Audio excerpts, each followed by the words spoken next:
নমস্কাৰ নিউজৰ বাতৰিলৈ স্বাগতম জনাই ষ্টুডিঅ'ৰ মজিয়াত মই পল দাস চাহক আজিৰ বাতৰি যোৰহাটৰ সৰুচৰাই ঘৰপলিয়াত এগৰাকী আৰক্ষী পুত্ৰই সফলতা লাভ কৰি গৌৰৱ কঢ়িয়াই আনিলে গাঁওবাসী ৰাইজলৈ নিট পৰীক্ষাত উত্তীৰ্ণ হোৱা আৰচিটক ৰাইজৰ সম্বৰ্ধনা নিউজ ডাইৰেক্ট ৰিপৰ্ট যোৰহাটৰ সৰুচৰাই ঘৰপলিয়াত এগৰাকী আৰক্ষীৰ পুত্ৰই লাভ কৰিলে সফলতা নিট পৰীক্ষাত উত্তীৰ্ণ হোৱা আৰচিটক গাঁওবাসীৰ সম্বৰ্ধনা জ্ঞাপন নমস্কাৰ মোৰ নাম শ্ৰী অৰ্চিত ৰাজ ফুকন আৰু মোৰ ঘৰ সৰুচৰাই ঘৰফলীয়া গাঁৱত মই all India NEET U G পৰীক্ষাত কোৱালিফাই হৈছোঁ আৰু মোৰ মাৰ্কছ আছিলে 489 অল ইণ্ডিয়া ৰেংক আপোনাৰ 65,000 আছিলে আৰু অল আছাম ৰেংক 649 আৰু মই আপোনাৰ গুৱাহাটী মেডিকেল কলেজত এডমিশ্যন ল'লোঁ এডমিশ্যন আপোনাৰ 22 তাৰিখে হৈ গৈছিলে এই পৰীক্ষাটো আপোনাৰ মে 4 তাৰিখে হৈছিলে আৰু ৰিজাল্ট আপোনাৰ জুনৰ 14ত দিছিলে মই হাই ছেকেণ্ডেৰী তিতাবৰ যোৰহাট জিলাৰ প্ৰাগজ্যোতিকা ছিনিয়ৰ ছেকেণ্ডেৰী স্কুলৰ পৰা কোৱালিফাই মই আপোনাৰ হাই ছেকেণ্ডেৰী যোৰহাট জিলা তিতাবৰ অঞ্চলৰ প্ৰাগজ্যোতিকা ছিনিয়ৰ ছেকেণ্ডেৰী স্কুলৰ পৰা পাছ কৰিছোঁ কিমান পাৰ্চেন্টেজ আছিল তোমাৰ মোৰ আপোনাৰ ক্লাছ 12ৰ পাৰ্চেন্টেজ 84 আছিলে নিট পৰীক্ষাত আপোনাৰ পাৰ্চেণ্টাইল হিচাপে আহে পাৰ্চেণ্টাইলটো মোৰ আছিলে 97 পইণ্ট সামথিং আছিলে পাৰ্চেণ্টাইল অধ্যয়নটো মই ক্লাছ 12ৰ পিছত মানে এক বছৰ ৰৈ দিছিলোঁ মানে ড্ৰপ লৈছিলোঁ য'ত মই আপোনাৰ গুৱাহাটী ফিজিক্সৱালা বিদ্যাপীঠত গৈ হেৰি কৰি মই আপোনাৰ হাই ছেকেণ্ডেৰীৰ পিছত এক বছৰ ড্ৰপ লৈছিলোঁ দেন মই গুৱাহাটী গৈ ফিজিক্সৱালা বিদ্যাপীঠৰ পৰা কোচিং কৰিছিলোঁ তাত আপোনাৰ মোৰ কোচিং ইভিনিং টাইম আছিলে ইভিনিং আপোনাৰ 1:45ৰ পৰা 6:30 লৈকে হৈছিলে ক্লাছ মৰ্ণিংটো মই দেৰিকৈ উঠিছিলোঁ চ' মৰ্ণিং আপোনাৰ পঢ়া ইমান হোৱা নাছিলে তো ৰাতি ঘৰ মই 7:30ত পাইছিলোঁহি 7:30 দেন ডিনাৰ কৰি মেলি অকণমান দেৰি ৰৈ পিনে 9:30ৰ পৰা আপোনাৰ 1টা বা 2টা বাজি যায় আপোনাৰ যোন ল'ৰা ছোৱালী মানে ক্লাছ 10ৰ পিছত ছায়েন্স ষ্ট্ৰীমটো লয় তো তেওঁলোকৰ মানে বহুত স্ক'প আছে মানে আপোনাৰ বিভিন্ন ধৰণৰ স্ক'প আছে যেনেকৈ মেইনলি আমাৰ আসামত কি হয় দুটা স্ক'পে বেছিকৈ জনা যায় এটা হৈছে ইঞ্জিনিয়াৰিং আৰু এটা মেডিকেল কিন্তু তাৰ উপৰিও বিভিন্ন প্ৰকাৰৰ স্ক'প আছে য'ত মানে অলপ ষ্টাডি কৰিলে তেওঁলোকে গম পাব তো ক্লাছ 11-12 আপোনালোকে মানে ভালকৈ যদি পঢ়ি যায় স্কুলত যি পঢ়ায় বা আজিকালি বিভিন্ন অনলাইনো আছে অনলাইনতো পঢ়া শুনা কৰিব পাৰে সেইখিনিয়ে যদি কৰি যায় দেন আপুনি এণ্ট্ৰেঞ্চৰ কাৰণে ভালকৈ প্ৰিপেয়াৰ কৰি পিনে সেইটো কোৱালিফাই কৰিব পাৰিব মই আপোনাৰ গান মই গিটাৰ বজাওঁ দেন আপোনাৰ ঢোল বজাইছিলোঁ আৰু এক্টিং কৰি খুব ভাল পাইছিলোঁ আগতে আৰু স্পৰ্টছ আপোনাৰ টাইকোৱাণ্ডো খেলিছিলোঁ taekwondo black belt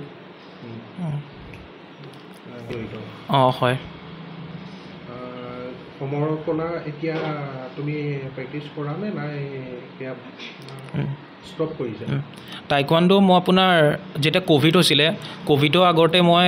black বেল্টৰ exam দিছিলোঁ আৰু যিহেতু ক'ভিড হৈ গৈছিলে আমি ঘৰৰ পৰা ওলাব নোৱাৰা হৈ গৈছিলোঁ আৰু সেইটো সময়তে মানে টাইকোৱাণ্ডোটো এৰিবলগীয়া হ'ল আৰু ক্লাছ 10ৰ পিছততো পঢ়া প্ৰেছাৰটো পৰিলে সেইকাৰণে আৰু কণ্টিনিউ কৰিব নোৱাৰিলোঁ সেইটো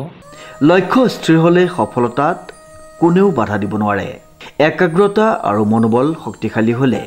যিকোনো প্ৰাচীৰ ভাঙি সফলতা অৰ্জন কৰিব পাৰে নিজৰ মনোবল আৰু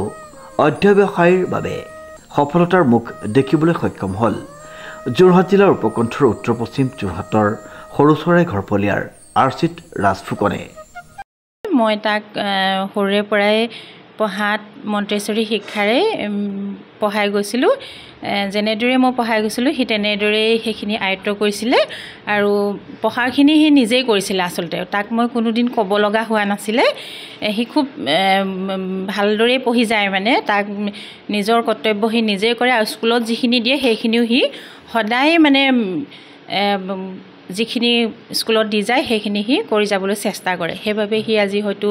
ইমান সফল হ'বলৈ সক্ষম হৈছে উল্লেখযোগ্য যে সৰুচৰাই ঘৰপলীয়াৰ নিবাসী তথা তিতাবৰস্থিত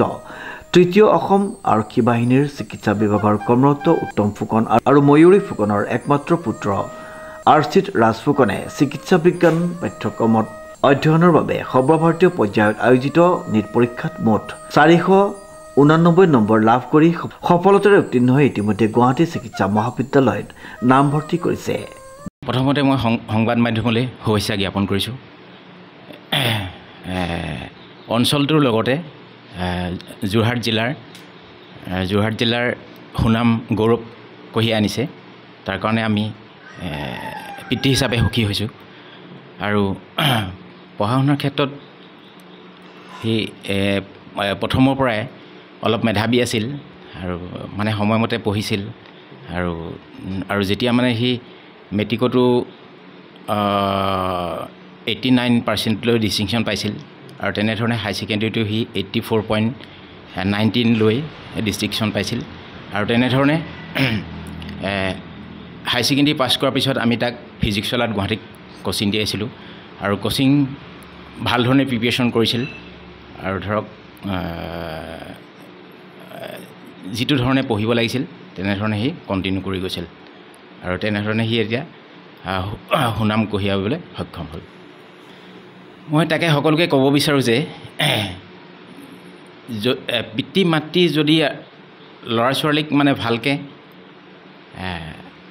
পঢ়াৰ ক্ষেত্ৰত যিটো গাইডেঞ্চ দিব লাগে সেইটো প্ৰথমৰ পৰাই যদি দিয়ে তেতিয়া সি আৰক্ষীৰ পুত্ৰ বা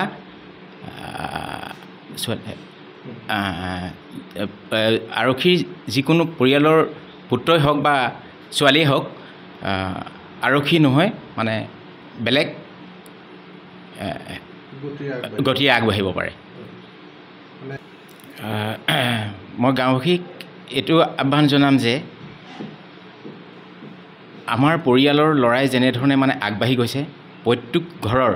তেনেকৈ ভালদৰে গাইডেঞ্চ লৈ নতুন প্ৰজন্মই